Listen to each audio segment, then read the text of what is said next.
again. This is In the Ring with Dida, and as you know, I choose the best.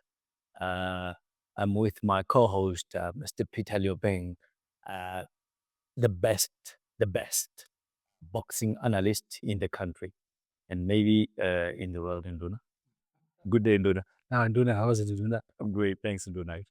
Yeah, and Induna, today we're gonna be touching on a few things actually. We're going to be touching on anxiety. Um, we're going to be touching on Mike Tyson's fight. Yeah, the fact this morning, yeah. Yeah, and we're going to be touching on South African boxing history. Yes. Yeah, and Nona, you will lead me on this one. And today, I I thought it would be good or it would be important to invite someone who's doing boxing, and um, you will drive it in Luna. And that is Mr. Devin Le Roux. Devin, welcome. Yeah. Good, good. And that is our intro. And Luna, you will drive this one. We want to know why Devin is doing this. Yeah. And you'll drive it. You'll do your thing. Well, You're like the this, best in this. does resemble J. Paul a little bit. So just imagine that he's the guy who fought Mike Tyson.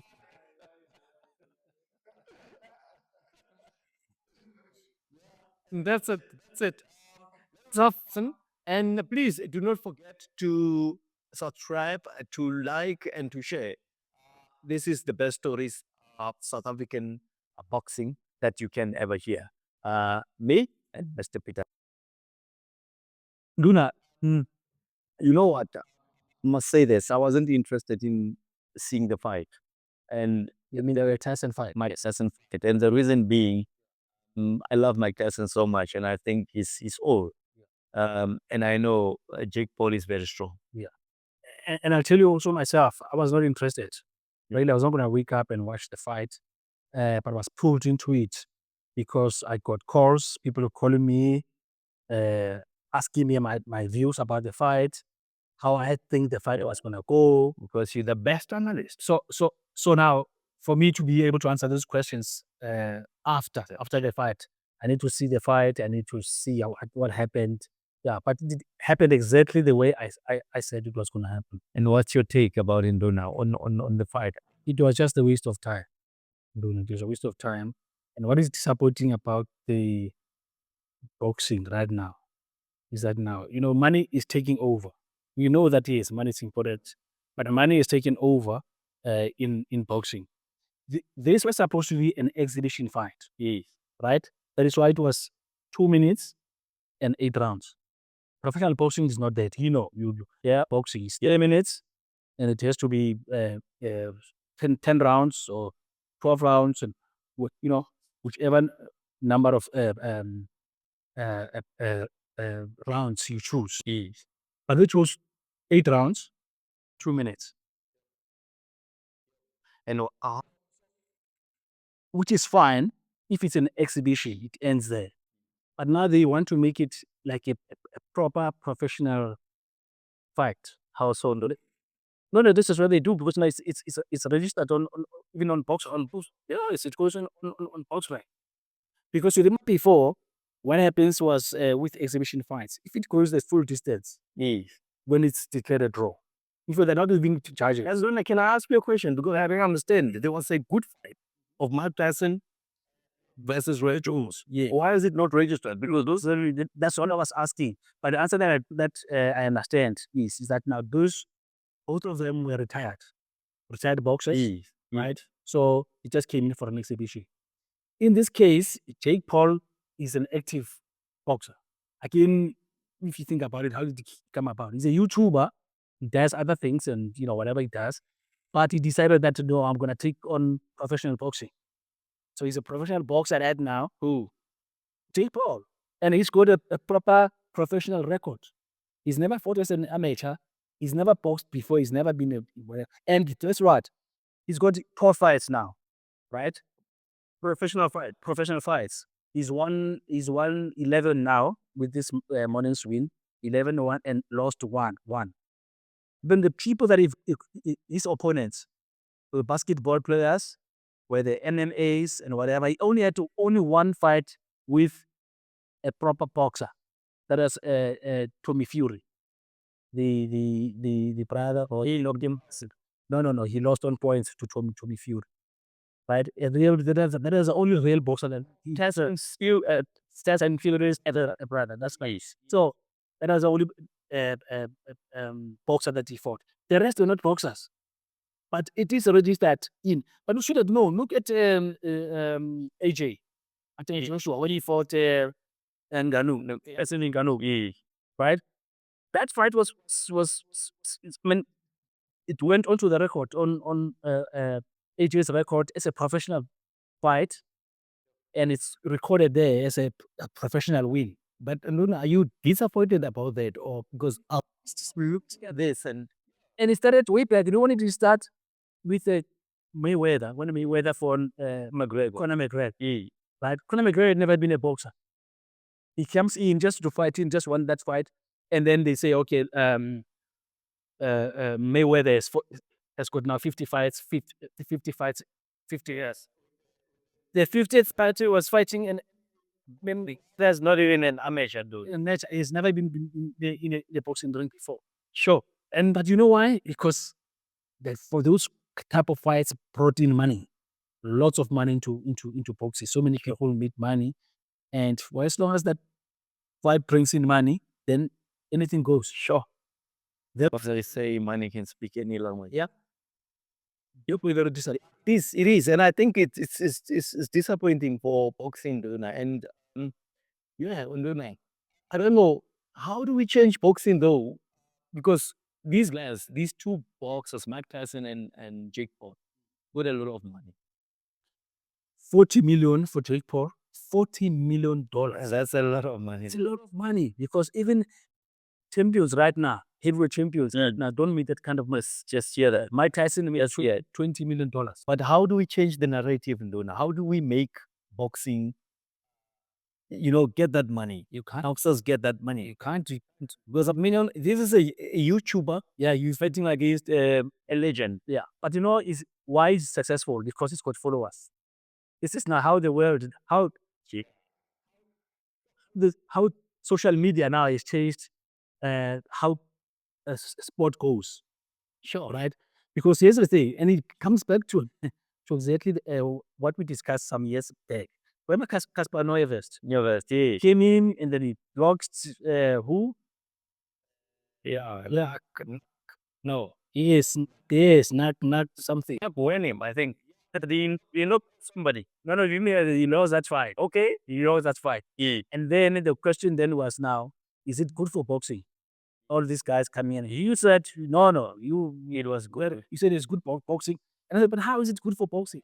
Then 4 or 5 years later, you can tell me. I say yes. Oh, no, it's good for boxing because it brought in boxing. People, I don't know. Maybe it did, right? It did, right? That is why that now, for instance, Mike Tyson is fighting a YouTuber. Hey, Ndola, I'm worried about boxing. I'm worried. I know I'm overseas, over shores, Ndola, outside our shores.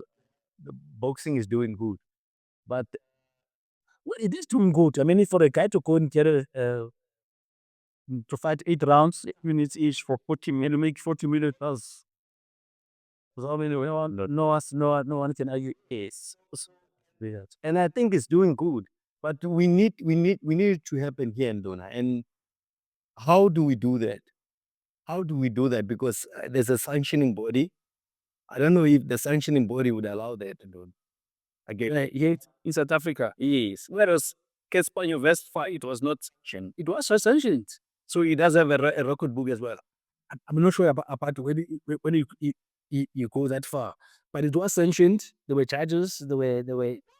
Yes, it was a main fight, and then on the undercard it was the real boxing. You take people there, not even boxers, you make them by main at the same way as it happened this morning. You take Tyson, 58 years old, long retired, and then it was the main analyst there. By the way, it was a very very good fight. Marius, remember? He was 10. He was on the undercard, and then he lost but it was proper boxing for the WBO title. It was a WBO title, right? And then there was also women's boxing, Amanda Serrano fighting Katie Taylor. Yes. Right. Yes. So those were proper boxing. But now imagine now the undercards of an exhibition fight between Mike Tyson and results and exactly a YouTuber. It's disappointing. And Donna, yeah, talking about that, we have, Donna, people who are brave enough to take boxing as their sport. Yeah. And Donna is not easy. When you're not young and you take boxing as something you wanna. Yes. And I understand why you say that, because there's a myriad of sports out there. There's tennis, there's soccer, there's whatever, and then there's boxing. So your question is now, why choose boxing when there are other sports? Why would Mr. Devin Le Roux Yes, choose choose boxing and not tennis, maybe, or soccer or swimming or those. Why does he want to do boxing? He called me, he said, I wanna better do boxing with you. And I said, okay. And when he visited, Yeah, I saw men between 35 and 40. And I said, but why would you want to do boxing? yes. All you to take boxing, yeah. And New Zealand, yeah, you tell them, yeah, because look, sport is good. We know that we encourage that everybody must keep fit. You must, you must exercise and keep fit. So, but why vultures? Yeah, he chose boxing. And then let's hear from him. Why boxing and not tennis? Sumi, I've done everything. I've done it all. So yeah, I guess that brings me onto the point. And guys, I've been thinking about it. I've really been thinking about it a lot lately, and it wasn't obvious before. The true story, the real story, wasn't obvious to me before. And I'm going to try and really articulate it to you, but it might be a bit difficult. It's quite complex, But if we look at it like a disease, we actually see that there's symptoms, like a sickness. There's symptoms from a comfort zone, and that can be you puza, you drink too much, It can be that you're lazy. It can be that, you're not doing anything with your life. You're scrolling social media. There's things, people find things like addiction. There's drugs. There's all these sorts of things, And then when you look at the symptoms, you start to think to yourself, when it presents, and with me, I drank a lot. I enjoyed drinking, I really drank a lot of whiskey, and that was my drink of choice. And it was terrible. As I say, nothing good ever came of that. And I think, and he's only been boxing for 8 months now, but I've seen his growth. And I've seen his growth under coach, And I see Jordan at that age. At that age, I used to enjoy to go out and drink and whatever, and party and have this good times. And I see how disciplined Jordan is.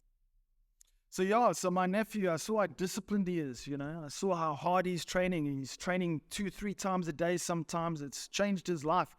And like I say, for me, when I was that age, it wasn't like that for me, And it's dangerous for kids. Social media and Gen Z, it's hell of a dangerous. So this young man is showing pure strength and real determination, And I actually see him accomplishing a lot. And we talk about him being a champion one day, and coach has got a plan for him. So that kind of made me gravitate towards the gym, and I had no idea about boxing. Guys, I've done everything. I did bodybuilding, I played soccer, I swam, I did gym, I was a body, I was big, I did everything. And, I walked in here and I met coach and I enjoyed, his temperament, his demeanor, really, he's just you can feel his power actually, You can feel he's a dangerous man, he's a scary man, but he's a lovable man as well, and he demands strength. Strength. And to be honest with you, this is actually quite something, because these are all qualities that I wanted to finally get a grasp of, and exude myself. This is what I want to be, who I want to be, and for the longest time, it's been a waste of potential. A waste of potential. Everyone always telling you you've got so much potential. You can do anything. You could be a professional sportsman, but you never did it because, as I said, this comfort zone has been there. It was a trap. Guys, also what I want to say is something that's interesting about a comfort zone is it's contagious. How crazy is that? It's contagious because you go and hang out with somebody who's playing TV games. You start playing TV games, it's contagious. So you must watch the people that you spend time with. You must keep the company. And when I saw people like Coach and Jordan and Kamanu and the guys in the gym and how they hold themselves, I thought, this is sharp, Went to the physiotherapist, I went to the doctor, and then this man, this is the beauty of Coach. He's strict, he's going to push you, but he also laughed with us. It was a bit of a joke, but he made me feel, this is cool, this is okay. And you know what, I said to him, Coach, I missed my 7 o'clock. Can I come through at 12? Yes, come through, And I've been boxing ever since, and I was overweight from the drinking and, as I said, low self-esteem, anxiety, everything like that. But I've persevered, I've pushed through, and you can ask this man, I've wanted to quit. I'd be able to count on your own hand, the amount of times that I've wanted to quit. And I think by saying that, it taught me to push through for the first time. So when you're stuck in those comfort zones, you quit anything. It's immediate gratification. The world sells you comfort, gives you comfort for free. And what that does is it actually generates and manufactures weak men.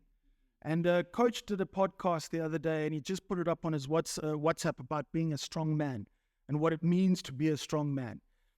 So in pushing through, and going through this, my thumbs first went, they were really sore from punching. It's unnatural to me. I've never done it before. Now my wrists are sore, but I've pushed through. My thumbs are stronger than they've ever been. So it taught me, I always say, you've got to stand for something. Otherwise, you're going to fall for anything. And boxing's all about balance. I'm learning now with my feet. It's all about balance, but it actually becomes a personification or a metaphor, if you will, because it's all about balance, isn't it? So I'm training hard, and you know what? These symptoms that I had, the sicknesses started to ebb away, started to dissipate. People are picking up on me. I lost weight. They're picking up. Okay, you now I've got a light about you. And I'm a people's pleaser, man. That's part of anxiety. People's pleaser. I'm standing up for myself now. I'm building boundaries. I'm learning how to say no. So slowly but surely I'm growing. Because people feel that. As a man, I said to you, starting off, Coach, it must be dangerous, isn't it? A man must be dangerous, but he must also be lovable. Any man must, because he's full of adventure. That's what we were born for. We are warriors. And if you're not that, then you're going to experience what I went through. And this is the problem, So, coming out of that now, feeling strong, feeling strength, and I think onwards and upwards. And guys, I just want to explain to you as well, one of the big things, man, I've been speaking to coaches, trying to find meaning in this, trying to find purpose in this. And I've always wanted to be a professional sportsman, and these things can run away with you. And I realized that, you know what, it's not about meaning, it's not about motivation, it's not about purpose. But guys, the purpose is the discipline. To be a disciplined man is to be a strong man. It's how you're going to build yourself. It's how you're going to grow up. It's how you're going to achieve in this lifetime. It starts with discipline. If you don't feel like doing it, it's gonna make you strong. Now I'm sitting here now, Coach. The simplest thing, you slouch like this. It's your comfort zone, isn't it? It's now just a depiction of comfort zone, but you have bad posture. It's difficult to sit like this, isn't it? But you have good posture now, and you build your obliques, you build your core, which is what we're doing in boxing. Just a simple analogy. So one is bad for you, the other is good. Guys, do the good, do what's difficult, do what's tough, and persevere. So I think that's my story. I've tried my best to articulate everything and get it out there. So yeah. And Dev, I must say, Nduna, I'm proud of this man. He many a times wanted to give up, but he needed understanding why he can't give up. And I always say, if you are going to give up, Nduna, in one thing, you are going to give up in everything. In everything, exactly. You know what? This things that guys are talking about now, what he said and what he also said, it comes together. Yeah. Right? Because he's speaking about comfort zone. Yes. Right? Yes. And you are saying now exactly that giving up is also comfort zone. You know, where I just give up and say, no, I don't want to do that. That's true. It's always going to knock on your door. Exactly. It'll never go away. Yeah. Wow. And then the second thing also is that now, you know, you chose boxing. You know, like you, I've also, I'm doing a lot of sports, different sports and everything like that. And one sport that is tougher than any other sport, I don't care who says what, that's boxing. Because now with others, let me just take one, for instance, that for running. I'm a runner right now, I run, right? If I feel when it's tough, I can always slow down. I can always slow down and then take it easy. In boxing, when we're in the ring, you are fighting the other guy. He's not going to let you relax. Yes. Right? He's going to be coming right at you. So it's for you to be able to sustain that, you have to be disciplined. And the last thing that I want to say about boxing is that I chose boxing. You see, other sports, you play other sports. You play soccer, you play cricket, you play whatever. You don't play boxing. Boxing, you don't play. Yes. Right? Yes. Very, very dangerous sport. Yeah. So you've got to go in there, you've got to be disciplined, you've got to be knowing what you are doing when you go into boxing. Sure. Well done to you. So, you know, boxing, the thing is, for me, it's real world, isn't it? Yeah. Boxing equates into real world. That's it. That's it. I actually wanted to mention that. I actually wanted to mention that in closing. We only have 1 minute. And Dona, I say in Dona, boxing is like life. Yeah. You have to push forward, no matter how many punches you take, and some punches will take you down. Yeah. But you go down on your knee and you stand up and keep carrying on. That's not life. That's life. Exactly. So exactly what you say. And Dev, I'm proud of you, man. I'm proud of you. And Dev, thank you for sharing with people. And I know this is going to change people's lives. Yes.